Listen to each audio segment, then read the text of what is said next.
চিরজীবন আমার। নমস্কার। আজকে রবীন্দ্র জয়ন্তীর সন্ধ্যায় আমরা একটা ছোট্ট অনুষ্ঠানের আয়োজন করেছি। আপনারা শুনে দেখুন, আশা করি আপনাদের খুবই ভালো লাগবে। শুনিনু ওই বাজে আকাশ জুড়ে, শুনিনু ওই বাজে তোমারি নাম।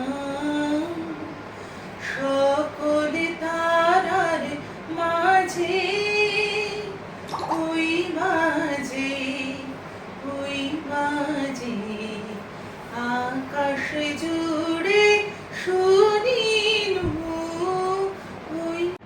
পাখির পালক, রবীন্দ্রনাথ ঠাকুর।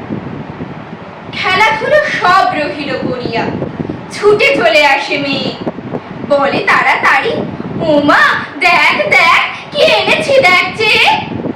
আখির পাতায় হাসি চমকায়, ঠোঁটে নেচে ওঠে হাসি, হয়ে যায় ভুল, বাঁধে না চুল, খুলে পড়ে কেশরাশি। দুটি হাত তার ঘেরিয়া ঘেরিয়া রাঙা চুড়ি কয়ে গাছি, করতালি পেয়ে বেজে ওঠে তারা, কেঁপে ওঠে তারা নাচি। মায়ের গলায় বাহু দুটি বেঁধে কোলে এসে বসে মেয়ে, বলে তাড়াতাড়ি, উমা দেখ দেখ কি এনেছি দেখ যে। সোনালি রঙের পাখির পালক, ধোঁয়াশে সোনার স্রোতে, খসে এলো যেন তরুণ আলোক অরুণের পাখা হতে। নয়ন ঝুলানো কোমল পরশ, ঘুমের পরশ যথা, মাখা যেন তাই মেঘের কাহিনী, নীল আকাশের কথা।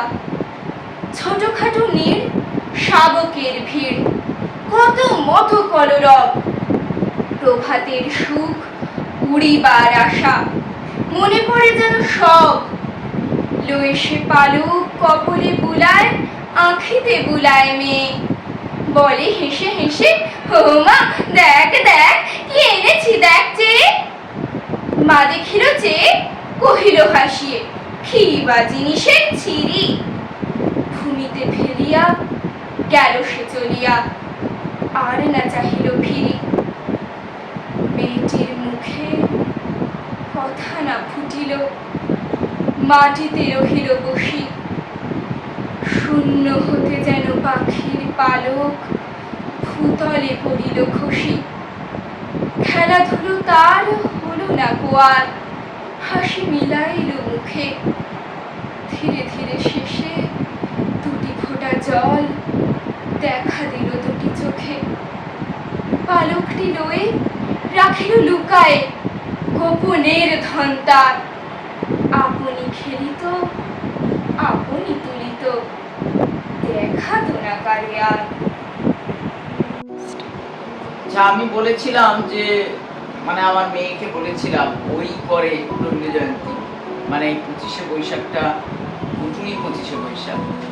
তো আমাকে সবসময় বলে যে কিছু একটু বলতে, তুমি একটু একটা দু চার কথা বলবে। তো আমি ওকে এবারে বলে দিয়েছিলাম যে তুই আমায় টপিক দিবি, তুই যা টপিক দিবি আমি তার উপরে বলার চেষ্টা করব। তাও আমায় টপিক দেয়নি, কোনো টপিকও হয়তো মনে করতে পারেনি, আমি জানি না, টপিকও আমায় দেয়নি। সুতরাং বাধ্য হয়ে আমি নিজে একটা টপিক ভেবে এক দু কথা বলছি। টপিকটা কিছুই না, টপিকটা আমার বলতে খুব ভালো লাগবে। সেটা হচ্ছে যে আমাদের স্কুলে কীরকমভাবে রবীন্দ্র জয়ন্তী হতো। এখন আমাদের তো বাংলা মিডিয়াম স্কুল, আমাদের স্কুলে কিন্তু যে বড় বড় ইভেন্ট ছিল তার মধ্যে একটা খুব গুরুত্বপূর্ণ জায়গা ছিল রবীন্দ্র জয়ন্তী। তো এই রবীন্দ্র জয়ন্তী নিয়ে আমাদের মধ্যে একটা খুব উৎসাহ উন্মাদনা ছিল। বিশেষ করে একটুখানি মানে যখন এই 6-7 এরকম ক্লাসে পড়ি তখন থেকেই যে একটা রবীন্দ্র জয়ন্তী হবে, তাতে নানান রকমের অনুষ্ঠান হবে এবং সেটাতে যদি পার্টিসিপেট করতে পারি তাহলে ভালো লাগবে। অনুষ্ঠানে অংশ নিতে আমার বরাবরই খুব ইচ্ছে করে আর কি, পারি না পারি যেমনই হোক। এবং যে অনুষ্ঠানগুলো সাধারণত রবীন্দ্র জয়ন্তীতে হয়ে থাকে, বিশেষ করে আমাদের এই ছেলেদের স্কুলে, যেমন আবৃত্তি বা নাটক বা ভাষণ মাস্টারমশাইরা হয়তো কিছু বললেন ইত্যাদি। তার মধ্যে আমার কাছে সবচেয়ে আকর্ষণীয় হতো নাটক। তো আমি নাটক করতে চাইতাম। তো প্রথমে আমি শুরু করেছিলাম, তখন আমি ক্লাস 7-এ পড়ি। তখন আমাদের রবীন্দ্রনাথের গানভঙ্গ বিখ্যাত কবিতা, সেই গানভঙ্গ কবিতা অবলম্বনে নাটক হয়েছিল। নাটকটা খুব সুন্দর হয়েছিল। আমাদের নাট্য নির্দেশক ছিলেন আমাদের বাংলার মাস্টারমশাই প্রশান্ত কুমার মুখোপাধ্যায়। তো গানভঙ্গ নাটকে অবশ্যই আমি একটি নগণ্য চরিত্র পেয়েছিলাম। তার কারণ আমি তখন সবে সবে নাটকে ঢুকেছি। যাই হোক, যে যেমন চরিত্রই হোক, আমার মানে ওই মঞ্চে গিয়ে একটা সেজে গুজে দাঁড়াবো, এটাই আমার বেশ মজা লাগতো। তো সে নাটকটা করেছিলাম।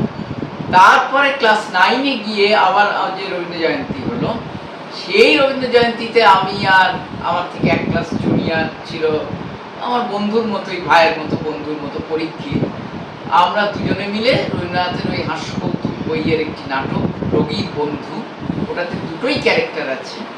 তো সেই দুটি ক্যারেক্টার, রোগীর চরিত্র আমার আর বন্ধু হচ্ছে পরীক্ষিত। তো সেইটা আমরা খুব জমিয়ে করেছিলাম, খুব মজা হয়েছিল। মানে রিহার্সাল, প্রাথমিক সঙ্গে রিহার্সাল দিতাম যখন, তখনও খুব আনন্দ হতো। এবং ওই রোগীর বন্ধু নাটক করেও খুব আনন্দ হয়েছিল, খুব মজা হয়েছিল।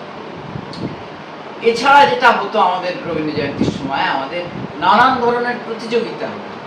তো সেই সমস্ত প্রতিযোগিতাতে পার্টিসিপেট করতাম, বিশেষ করে প্রবন্ধ প্রতিযোগিতা। এটাতে অংশ নিয়ে আমি প্রাইজও পেয়েছিলাম, 2বার প্রাইজ পেয়েছিলাম, এটা আমার মনে আছে।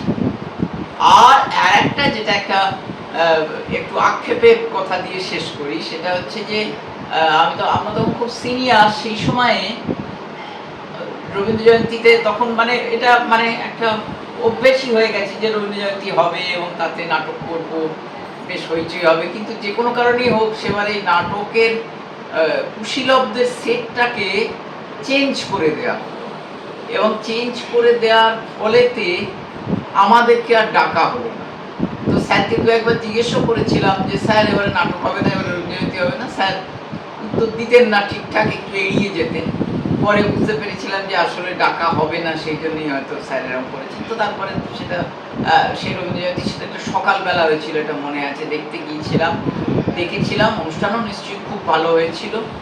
কিন্তু আমার ওই সেই দুঃখ আমি চেপে রাখতে পারিনি। সেই দুঃখ বেদনা নিয়েই সেই অনুষ্ঠানটা করেছিলাম, উপভোগ করার চেষ্টা করেছিলাম। তার কারণ আমি সবসময় স্কুলের রবীন্দ্র জয়ন্তীতে বা এই ধরনের অনুষ্ঠানে সবসময় আমি মঞ্চে থাকতে পছন্দ করতাম, এখনো হয়তো করি।